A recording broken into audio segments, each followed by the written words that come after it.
ธิปไตยทุกท่านพี่น้องยินดีต้อนรับทุกท่านเข้าสู่รายการเสียงประชาชนลาว Voice of the Lao People Welcome to everyone Bienvenue à toutes et à tous Bonjour Good morning สวัสดีครับสบายดีขอห้องเพลงศาสตร์ก่อนเนาะศาสตร์ลาวตั้งแต่เดิมมาขึ้นชื่อลือซาอยู่ในอาซีศาสตร์ลาวผูกพันไมตรีความสามัคคีฮักหอมกันหากศาสตร์หากปฏิเทาหากเจ้าปุกิจกีสาภูมิมักความศาสนาแต่บูหันมาฮักษาดินเด่นบ่ให้สัตว์ใดมาล้วนหาวีรบกวนญาติแย่งสิ่งเอาไปขึ้นเขามารู้วุ่นวายสู่จนตัวตายต้านทานศัตรูสวยเสือจูเลือดเนื้อเสื้อเผาพื้นผู้กูเอาบันเทาถูกกันขอบใจสบายดีจะลุงโพเนาะสบายดีทุกท่านเนาะข้าพเจ้าจะอธิบายด้วยหนึ่งว่าเป็นหยังข่าวแต่ละประเทศจังบิดเบือนก็เหมือนดังเขาจับคนรัสเซียอยู่ในประเทศไทยอเล็กเซย์เลกาชอลิกาเชนโกนี่แหละลิกาชอปภาษาไหนลูกาชอปนี่แหละเพราะว่ารัสเซียจะไปทุกประเทศจะไปจ้างนักข่าวจะไปคอนแทคหรือจะไปเหตุเวียกอยู่ในประเทศนั้นเพื่อเป็นนักสืบสอดแนมหรือบิดเบือนข้อมูลต่างๆหลายที่สุดก็อยู่ในประเทศแถวยุโรปเพราะว่ามันเกิดสงครามกับรัสเซียอยู่ดิเห็นบ่หลายที่สุดในยุโรปหลายที่สุดอีกก็อยู่ในฝรั่งเศสทูตก็เคลื่อนไหวคนของทูตก็เคลื่อนไหวซื้อจ้างจอบอ่อยพี่น้อง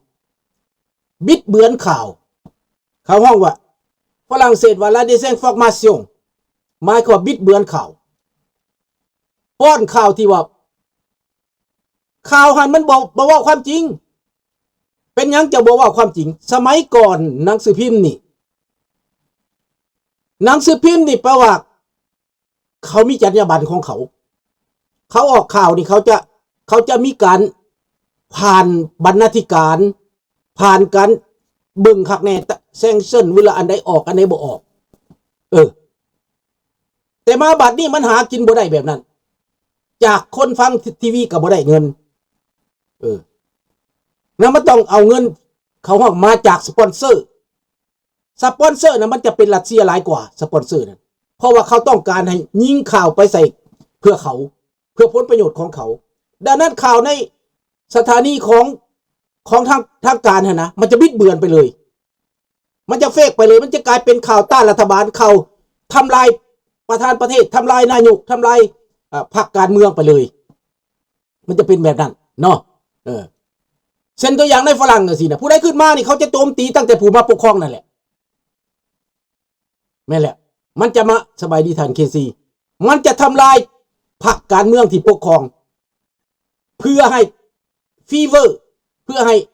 เฟเวอริตกับประเทศรัสเซียที่กำลังทำสงครามอยู่แปลว่าให้ข่าวไปเอียงทางรัสเซียเห็นอะไรก็แล้วแต่จะว่าแบบเอานักข่าวมาบอกเอาคนมาวิจารณ์บอกเอาคนมาวิจัยบอกให้เข้าข้างไปทางนั้นซอกคนที่มาว่าแบบนั้นแล้วในเมื่อคนฟังทุกมือจากช่อง YouTube จากช่องทางการเขาก็เลยเข้าใจแบบนั้นคือตัวอย่างบริกกันสินะสิข่าวว่าให้มันเป็นประโยชน์แก่รัสเซียแก่จีนนี่และบริกนี่นะทั้งดีว่าจีนรัสเซียนี่เป็นโตการใหญ่ที่ต่อต้านอเมริกาที่ต่อต้านโลกเสรีที่ต่อต้านความยุติธรรมนี่นะกลายเป็นอเมริกาต้องเป็นผู้ผิดกลายเป็นผู้ผิดอเมริกาเขาตอบโต้เพื่อเขาปกป้องประเทศเขาปกป้องอำนาจเขาเฮ็ดหน้าที่ของเขากลายเป็นเขาผิดมันเป็นแบบนั้นมันจะบิดเบือนแบบนั้นแหละพี่น้องประมาณนั้นดังนั้นข้าพเจ้าขอไปฟังข่าวเพิ่มเติมเพื่อคอนเฟิร์มให้มันเข้าใจสบายดีมนสบายดีน้องธนพรสบายดีทุกท่านเด้อ ข้าพเจ้าไปฟังข่าวของฝรั่งเศสทุกซ่องข้าพเจ้าไปฟังทีวีไฟทีวี15ทีวี24ข้าพเจ้าไปฟังเนาะมันก็จะนักวิจารณ์วิจัยก็จะเอียงไปทางนั้นแหละคันจะเว้าแบบตรงๆกันถูกตบไว้โลดถูกตบไว้บ่ให้เว้าบ่ให้มีความคิดความเห็นแบบเสรีแบบคล้ายๆก็ว่าอันน่ะเดี่ยวกันเอี่ยวกันหรือว่าซุมหัวห่วงคิดกันมาเว้าคล้ายๆนั่นสบายดีจันมันประมาณนั้นเนาะทางข่าวฝรั่งเศสเด้อข้าพเจ้าไปฟังแล้วบัดมันคอนเฟิร์มคักๆนี่นะคอนเฟิร์มคักๆนี่นะแม่นคนที่เคลื่อนไหวแม่นอดีตปิโลตเก่าลาวเป็นคนที่มักไปยูเครนไปสนับสนุนยูเครนไปเอาข่าวยูเครนแล้วก็หาเงินหาคำขายนั่นขายนี่ไปสอยยูเครนเราเป็นปิโลตเก่าเนาะชื่อว่าซาเวียเราหาก็กลับมาฮอดประเทศฝรั่งเศส2 มื้อมานี่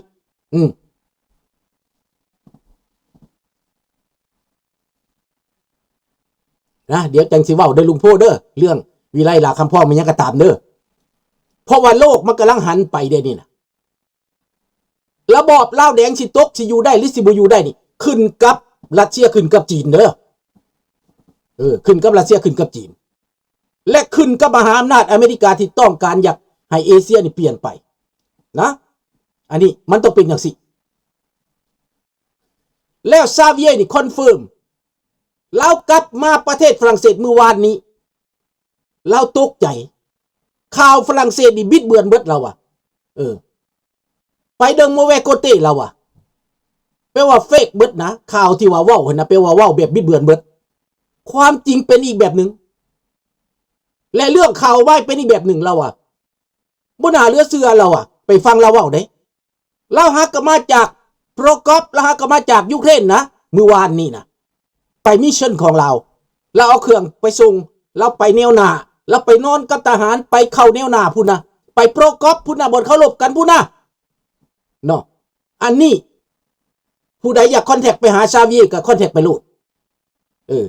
แต่ซาเวียนี่เป็นคนหนุ่มเป็นปิโลตเราไปเบิ่งเอง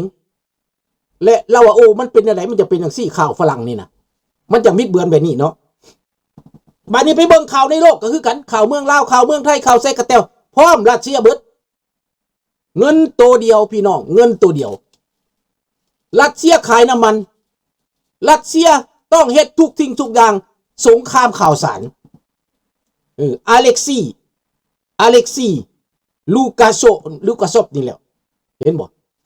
มันทั้งเป็นนักข่าวเป็นทั้งบิดเบือนเป็นทั้งแฮกเกอร์อยู่ในหันเบิดสบายดีประยูนประมาณนั้นทุกประเทศเขาจะมีคนแบบนั้นรัสเซียปูตินจะส่งคนไปแบบนั้นไปบิดเบือนประเทศลาวนี่ก็มาตั้งอยู่ในลาวโลดบิดเบือนอยู่ในลาวโลดป้อนข่าวตรงกันข้ามแปลงข่าวเข้าไปแปลงข่าวเข้าไปบิดเบือนข่าวตัวใดออกมาปุ๊บหมอนั่นจะตีข่าวแผ่ออกไปโลดแผ่ไปทางบ่ดีได้เป็นข่าวตัวดังนั้นความคิดมันจะบ่ไปบ่มาเรื่องการต่อสู้ของเราจะบ่ไปบ่มาเพราะว่าฟังข่าวแล้วข่าวมันบ่เข้าข้างตัวเองก็บ่อยากเฮ็ดแล้วหัวมือบ่อยากต่อสู้แล้วปล่อยรัสเซียมันคือสิเก่งนะ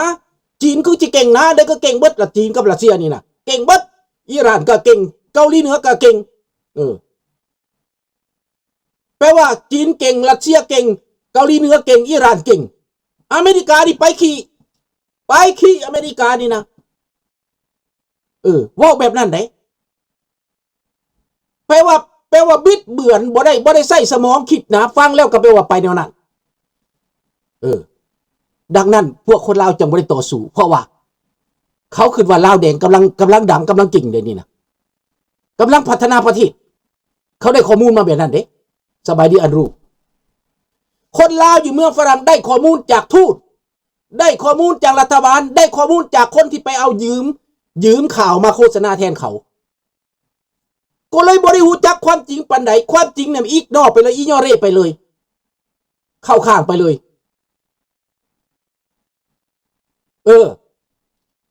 มันเป็นแบบนั้นแหละมันคล้ายๆแบบนั้นจึงคนจะเข้าใจผิดพี่น้องก็แบบเดียวคือข่าวในประเทศไทยประเทศลาวเฮานี่คู่มือนี่มันก็ถล่มข่าวมาไปทางเบือนโลดข่าวจริงมันจะบอกว่า มันจะว่าข่าวเบือนไปหลดนะ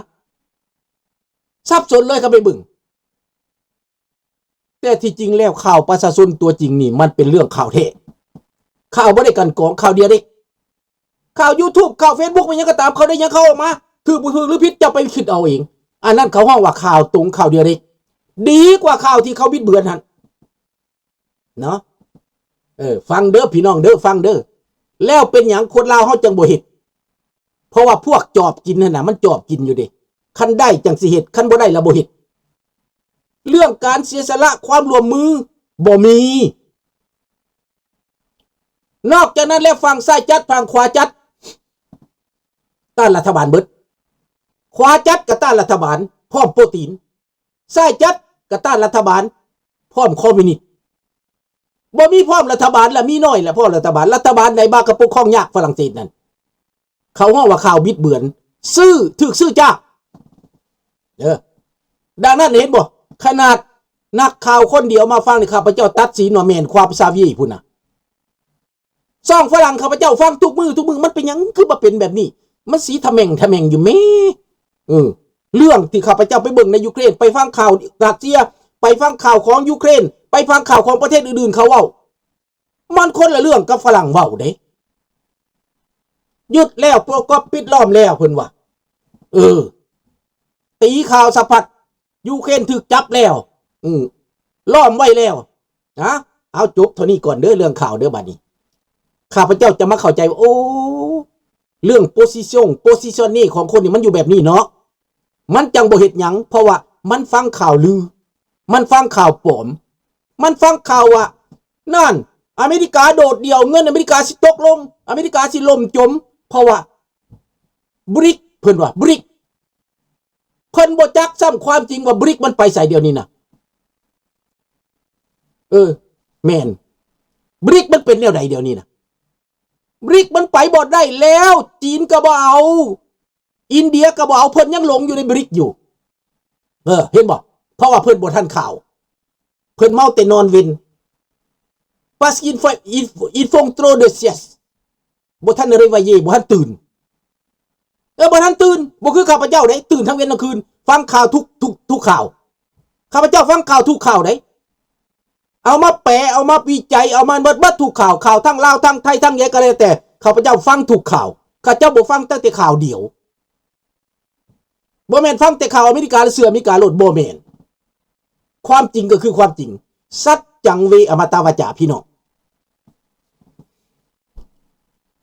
บัดนี้นายพลลีโอนิดอีวาชอฟตอนเหตุสงครามนั้นนายพลคนนี้เป็นนายพลใหญ่ที่สุดได้รับความนับถือที่สุดอยู่ในประเทศรัสเซียแม้แต่เดี๋ยวนี้ปูตินก็บ่กล้าจับออกมาประณามปูตินโดยตรงทั้งที่นายพลเลโอนิดอีวาชอฟนี่นะนายพลเลโอนิดอีวาชอฟนี้เป็นนายพลที่ว่าต่อต้านยุโรปต่อต้านอเมริกาต่อต้านนาโตเราก็ได้เตือนปูตินแล้วว่าเจ้าไปเฮ็ดสงครามนี้จะเฮ็ดให้นาโตยับเข้ามาใกล้ประเทศเฮาจะเฮ็ดให้เฮาบ่มีที่ยืนเฮาจะพ่ายแพ้สงครามแล้วว่าไว้ก่อนแล้วแต่ปูตินบ่ฟังว่าจะเฮ็ดสงคราม7วันน่ะจบเฮ็ดสงครามสายฟ้าแลบไม่ละมิสเซฟอร์มาซิองเดซฟอร์มาซิองแหละความฝรั่งเศสว่าla désinformation it's called misinformation the goal cause instability and chaotic man นะนายพลนี่ออกมาประนามแล้วออกมาเปิดตูแล้วปูตินบ่กล้าจับปูตินบ่กล้าเฮ็ดหยังเพราะเรามีบารมีทหารลูกน้องหลายปูตินเดี๋ยวนี้รัฐบาลรัสเซียกลายเป็นทะเลไฟหัวใจของชาวมอสโกฟังเด้อหัวใจของชาวมอสโกมืดมนโดดเดี่ยวแหมทำไมมาเป็นอย่างนี้ประเทศอันดับ2ของโลกในการทหารและประเทศที่กว้างใหญ่ไพศาล6 ล้านกิโลเมตรการีพี่น้อง6 ล้านกว่ากิโลเมตรการีประเทศใหญ่หังมีเป็นดีที่สุดถ้าว่าไปถึกทางถ้าว่าไปกับโลกตะเวนตกถ้าว่าค้าขายถ้าว่าบ่ผิดบ่เพียงผู้ใดถ้าว่าบ่อยากบ้าบินนะโอ้ยประเทศรัสเซียนี่หังมีกว่าทุกประเทศ